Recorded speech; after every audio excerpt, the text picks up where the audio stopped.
अस्सलामुअलैकुम दोस्तों, इस वक्त मैं आपको लाया हूँ एक ऐसी जगह का सैर कराने के लिए जो कि आपके लिए बिल्कुल एक नया और यूनिक जगह है।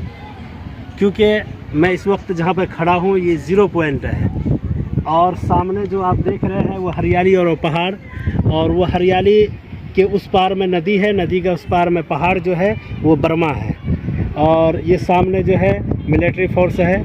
इससे आगे तो मैं नहीं जा सकता हूँ, और जहाँ पर मैं खड़ा हूँ ये बांग्लादेश है।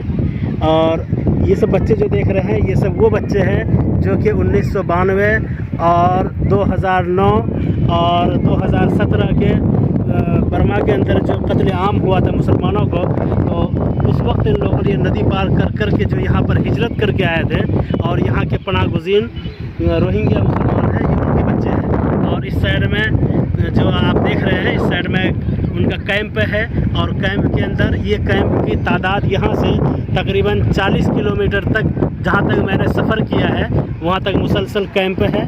और दूसरे साइड में कितना दूर तक है उसका अभी तक मैंने सफ़र नहीं किया हूँ, इसलिए उसके बारे में नहीं कह सकता हूँ। अलबत्ता इतना ज़रूर है यहाँ के बारे में जो मालूम हुआ है कि तकरीबन 13 लाख रोहिंग्या पनाह गुज़ीन यहाँ पर रहते हैं। लेकिन मैं अंदर भी गया था अभी अंदर में, लेकिन वीडियो बनाना तो बिल्कुल मना है। हर तरफ जो है सीसीटीवी कैमरे और ड्रोन कैमरे के ज़रिए वहाँ पर निगरानी की जाती है। फिर भी मैंने एक दो वीडियो क्लिप्स मैंने बनाया है और उस बात देखिए।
देखिए यहाँ पर जहाँ पर मैं खड़ा हूँ इस जगह जो ये नमक की खेती होती है, यहाँ पर नमक तैयार होता है। ये जो क्यारी नुमा आप देख रहे हैं, जब उधर से जब पानी आता है तो इन क्यारियों के अंदर पानी भर जाता है, उसके बाद फिर यहाँ नमक तैयार किया जाता है। और इसके बहुत लंबा एक प्रोसेस है, इसके ऊपर मैं किसी दूसरे वीडियो में मैं आपको पूरे तफसील के साथ आपको बताऊँगा।